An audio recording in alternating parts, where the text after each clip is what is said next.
বলছি জঙ্গল থেকে বেরোনোর রাস্তাটা কোন দিকে? তোমার নাম কি? আমার নাম মায়া। মায়া? কিন্তু তোমার তো এখানে আসার কথা নয়, এলে কি করে তুমি? এক কাজ করো, ওই সোজা গিয়ে না, সোজা গিয়ে ডান দিকে গিয়ে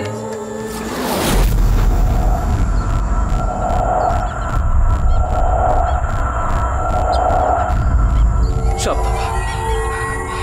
মানুষ নাকি ভূত? হ্যাঁ চলো বাড়ি যেতে হবে।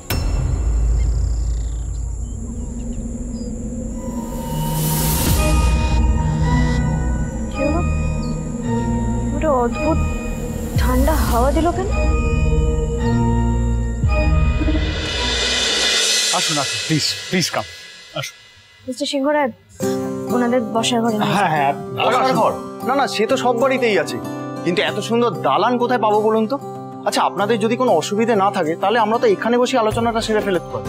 আসলে অফিসিয়াল একটা না না, অসুবিধা কিসের? আমরা তো এখানে বসেই সন্ধ্যাবেলা চা মুড়ি মাখা এসব খাই। চমৎকার চমৎকার, তাহলে তো আমরা আপনাদের সঙ্গে এখানেই আনন্দে ভাগ বসাবো। একদম নিশ্চয়ই, আসুন বসুন, আসুন। কোনো মানে না, এটা পার্সোনাল লাইফ, প্রাইভেট লাইফ আর একটা প্রফেশনাল লাইফ, দুটো তো আলাদা করতে হয়। এটা কে শেখাবে এখন? সেটা ঠিক, কিন্তু মা, এই যে খাবার চলে এসেছে। আপনাদের জন্য চা আর মাছের চপ। Thank you. সত্যি আপনাদের আতিথেয়তার কোনো তুলনা হয় না। কলকাতায় বসে আপনাদের এই বাড়ির গল্প শুনেছি। আচ্ছা, একটা কথা বলুন, আপনাদের এত বড় বাড়ি, এর একটা অংশ যদি আপনারা হোমস্টে হিসেবে ব্যবহার করেন তাহলে কেমন হয়? আমাদের বাড়ি থেকে কম লোক আছে নাকি? এত বড় বাড়ি আছে, এখানে তো অনেকেই বেড়াতে আসে, তো বেড়াতে এসে যদি এরকম আতিথেয়তা পায় তাহলে মন্দ হয় না, তাই না? এরকম একটা আইডিয়া আমি আগে প্রপোজ করেছিলাম। আসলে বিষয়টা হলো আমি নিজেও কলেজ আর আমার অফিস নিয়ে ব্যস্ত থাকি, তাই হয়নি। আর বাড়ির বড়রা তো তাদের পক্ষে এটা করাটা সম্ভব। হ্যাঁ, আসলে আমরা কিছু করিনি ঠিকই, কিন্তু এই আমাদের ছেলেমেয়েরা সব বড় হচ্ছে, ওরা যদি কোনো প্ল্যান করে তাহলে করতেই পারে।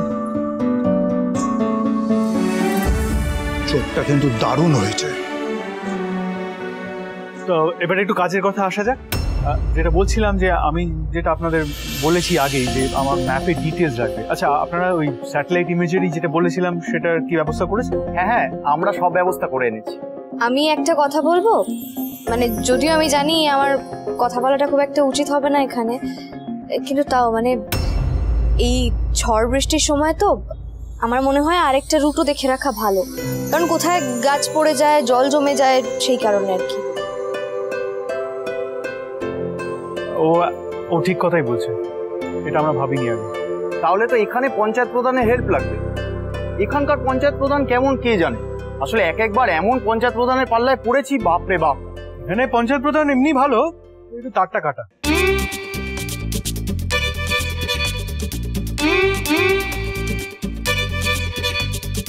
আরে বাবা, ঝিল্লি তো আমাদের এখানকার পঞ্চায়েত প্রধান।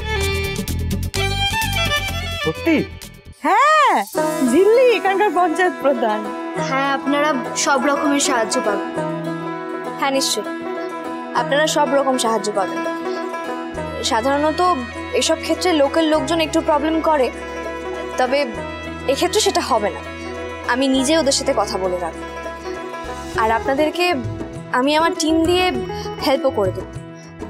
মানে এখানকার লোকাল লোকজন নিয়েই না একটা ফোর্স তৈরি করা হয়েছে, যারা এমার্জেন্সি ফোর্সের মতো কাজ করে। আসলে আশেপাশের সব জায়গা না ওরা খুব ভালো করেছে। তাছাড়া পঞ্চায়েত থেকে ওদের একটা স্পেশাল ট্রেনিংও দেওয়া হয়েছে। ভাবছিস তো এসব কবে হলো? টু বি অনেস্ট, ঝিল্লি সত্যি অনেক কাজ করে ঋষি। মানে আমার এত বছরের ক্যারিয়ারে আমি কোনো পঞ্চায়েত প্রধানকে এরকম কাজ করতে দেখিনি। ও শিমুলপুরার লোকজনকে নিয়ে সত্যি খুব সিরিয়াস, ওদের নিয়ে খুব ভাবে, which is quite commendable. দাদাইয়া বলছি, চ আমরা বেরিয়ে পড়ি। চল। এক মিনিট, তোমরা যাচ্ছ কোথায়? ও, আমরা তো ওই বাড়িতে যাচ্ছি। আমার ওই প্রজেক্টস এর ডকুমেন্টস না কিছু বাবার সিগনেচার লাগবে। আর আমি তো বাইকটা আনতে যাচ্ছি। বাইক আনবি মানে? খালি বাদরামো না তোর? বাড়ির গাড়িটা নিয়ে যায় না? অবশ্য শুনুন না, বলছি আমরাও একটু যাই না ওদের সাথে? না মানে ওই বাড়িতে না অনেকদিন যাওয়া হয় না, পিসিমণি তো যায় না ওই বাড়িতে, আমাদের একটু ঘোরা হয়ে যাবে, চলুন না। এই কি বলি তুই? হ্যাঁ কি বলি? আমি শ্বশুর ওই বাড়ির একটা লোকও আমার খোঁজ নেয়? নেয় বল? তোদের পিসো একটা বারো ফোন করে আমার খোঁজ নেয়? আমি বেঁচে আছি না মরে গেছি কেউ খোঁজ নেয়? এই তাতাই তুতুলের ঠাকুমা ওখানে গিয়ে তো কাজ দিন রাত আমাকে কাজ করি করে খাটি খাটি মেরে দেয়। আমি এখানে কেমন আছি একবারও খোঁজ নেয়? কেউ তো খোঁজ নেয় না, সব দায়িত্ব আমার। আমি কেন খোঁজ নেবো? হ্যাঁ আমি কেন খোঁজ নেবো? তুই কেন বললি এই কথাটা? ঠাকুরজি এদিকে এসো। চুপ, আস্তে। চাচাচ্ছ কেন? বাড়িতে লোকজন আছে তো। আরে না বলছি না, চুপ, আস্তে আস্তে। কোথাও যেতে হবে? কোনো জায়গায় যাওয়ার দরকার নেই। হ্যাঁ রে ঋষি, আমি তোদের মা, আমার সই ভ্যালিড হবে না? আর আমার বাইকটা? বাইক বাইক আমার বাইক আমার বাইক। আচ্ছা আচ্ছা আচ্ছা আচ্ছা আচ্ছা আচ্ছা বাবা রে, বেশি থাম, যাক না।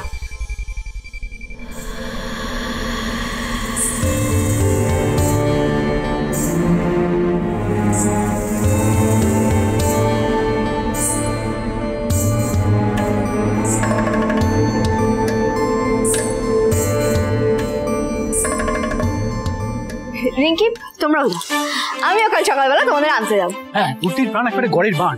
এসেছি আমরা একটা মিটিং করতে, সেখানে আমি যাবো।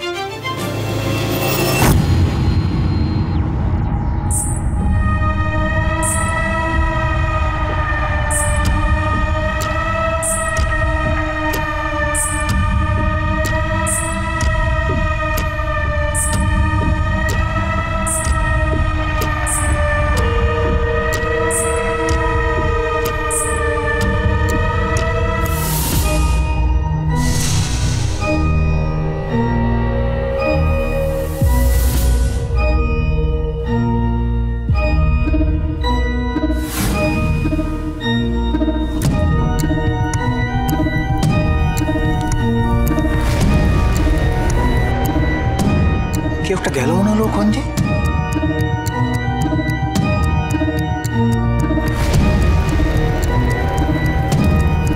এই কে ওখানে? দাঁড়াও দাঁড়াও বলছি। আগুন?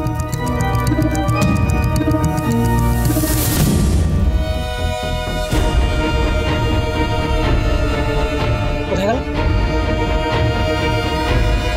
ঝিল্লি, মেজদা ভাই, মা তাড়াতাড়ি এসো। কি হলোটা কি? কি চেঁচামেচি করছিস কেন? আমি একটা মেয়েকে এদিক দিয়ে হেঁটে হেঁটে যেতে দেখলাম। তাদের হয়েছেটা কি? আর এখানে জলের মধ্যে আগুন চলছে। আগুন তুমি সেটাকে না নিভিয়ে দাঁড়িয়ে আছো? আমার কথা বিশ্বাস করছো না কেন? ঝিলি, আমি সত্যি দেখেছি। ঝিলি ছমছম শব্দ করছিল। আরে ভয় পাচ্ছিস কেন? ছমছম শব্দ করছে তো কি হয়েছে? একজন গেছে তো কি হয়েছে? আরে আমি নিজের চোখে দেখেছি, মেয়েটা এখানেই ছিল, হঠাৎ করে আমি আর দেখতে পাচ্ছি না। মেয়েটা কি করেছে এখানে? কি করে গেছে? আরে একটা অন্ধকার গলিতে কোন মেয়ে কেন থাকবে? তাতেই তো আবার আজকাল ছমছম শব্দও শুনছি। আরে বাবা ওটা ওর গার্লফ্রেন্ড, ভূত এসেছিল। তুই থামবি? সত্যি দাদাকে এরকম কেন বলছিস বলতো? আরে ওর গার্লফ্রেন্ড ভূত কেন হবে? ওর গার্লফ্রেন্ড তো পেতনি। আরে বাবা আমি সত্যি কথা বলছি, কেউ কেন বিশ্বাস করছো না আমাকে? আমি ছমছম শব্দ শুনেছি। আর তাছাড়া এখানে জলের মধ্যে আগুন জ্বলছে কেন বলো? তুই শুধু ভয় পাচ্ছিস। কিচ্ছু হয়নি, আমার মনে হচ্ছে নিশ্চয়ই তোর মনের ভুল। কিচ্ছু হয়নি। একদমই তুই যা এগো। তোরা বাড়ির দিকে এগো তো। দেরি করিস না, হঠাৎ। তুমি তো আমাকে বিশ্বাস করো, আমি নিজের চোখে দেখেছি একটা মেয়ে এখান থেকে হেঁটে চলে গেল, ছমছম শব্দ করছিল।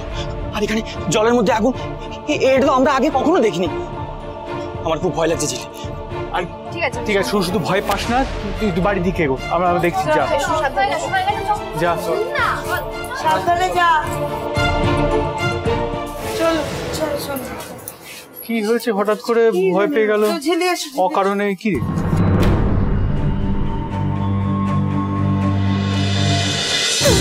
সুজনে রয়েছে যেন